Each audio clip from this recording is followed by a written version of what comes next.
MD Yusuf Ali লিখেছেন, বিয়ের ক্ষেত্রে কার ইচ্ছাকে সবচেয়ে গুরুত্ব দেওয়া উচিত, বাবা মায়ের নাকি নিজের? বিয়ের ক্ষেত্রে শরীয়ত পাত্রপাত্রীর ইচ্ছাটাকে সবচেয়ে গুরুত্ব দেয় এবং তাদের ইচ্ছার ভিত্তিতেই বিয়ে হবে। বাবা মার ইচ্ছাতে বিয়ে হয় না, যদি না পাত্রপাত্রী নারাজ থাকে বা অসন্তুষ্ট থাকে বা তারা যদি অসম্মত থাকে তাহলে বিয়ে হয় না।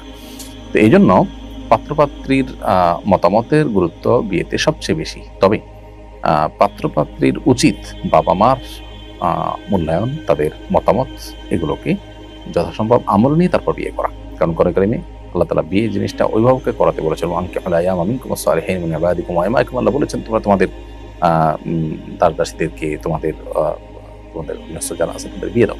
এখানে অভিভাবককে দায়িত্ব দেওয়া হয়েছে কিন্তু বিয়ে দেওয়ার জন্য। সেজন্য তাদের মতামত নেওয়াটা সন্তানদের কর্তব্য।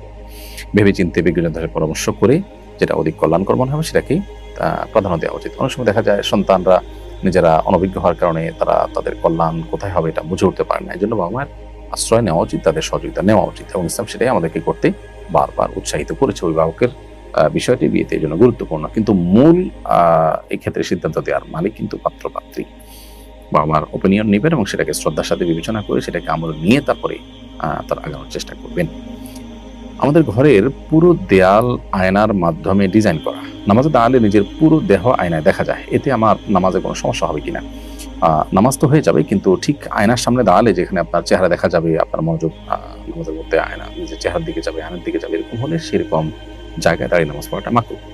সেক্ষেত্রে আপনি আয়নার উপরে কিছু ঢেকে দিয়ে, কিছু দিয়ে কাপড় চোপড় দিয়ে ঢেকে দিয়ে, কিংবা আয়না জায়গাটাকে ডানে ফেলে রেখে আপনি একটু অন্য কোনো জায়গায় দাঁড়িয়ে নামাজ পড়লে সেটা ভালো হয়, যাতে করে আপনার নামাজের মধ্যে মনোযোগ নষ্ট না হয়। কিন্তু যদি সেরকম কোনো জায়গা না থাকে কিংবা আপনি এইভাবে নামাজ পড়ে ফেলেন, তাতে আপনার নামাজ আদায় হয়ে যাবে, তবে অনুচিত হবে। কারণ হলো নামাজের অনুত্তম হবে, কারণ নামাজের কোয়ালিটি একটু হলেও নষ্ট হয় তাতে। জোবাইর আহমদ আপনি ইউটিউব চ্যানেলে লিখেছেন, রাগের সময় আমি আমার প্রতিবেশী ও অন্যান্য সবার সঙ্গে খারাপ আচরণ করি, পরে মাথা ঠিক হলে সব বুঝতে পারি, কিন্তু রাগের সময় নিজেকে নিয়ন্ত্রণ করতে পারি না, পরিণামের কথা মনে থাকে না, পরামর্শ কামনা করছি।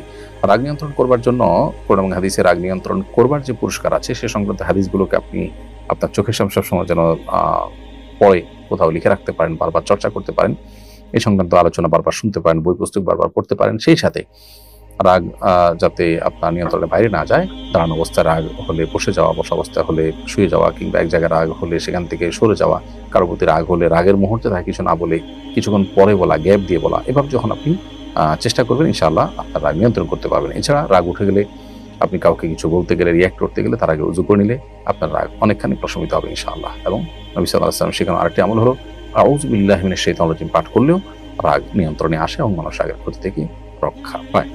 তাসলিম তুহিন আপনি আমাদের ইউটিউব চ্যানেলে লিখেছেন, জেনারেল লাইনে পড়াশোনা করেছি, কিভাবে ইসলাম সম্পর্কে বিস্তারিত ইলম অর্জন করতে পারবো?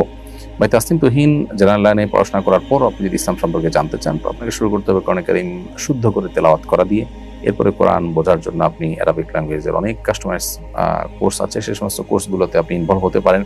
এরপর আস্তে আস্তে দিনের বেসিক বিষয়গুলো জানার জন্য অনলাইনে অফলাইনে অনেক কোর্স আছে ওলামায়ে কেরামের তত্ত্বাবধানে, সেগুলো আপনি করতে পারেন। ডক্টর আব্দুল্লাহ জাহির মোল্লার বইগুলো, আশরাফুল থানভী রহমাতুল্লাহর বইগুলো, এগুলো পড়তে পারেন। দিনের মেজাজ, যৌক এবং দিনের বেসিক বিষয়গুলো বোঝার ক্ষেত্রে আপনাকে এই বইগুলো হেল্প করবে ইনশাআল্লাহ তাআলা।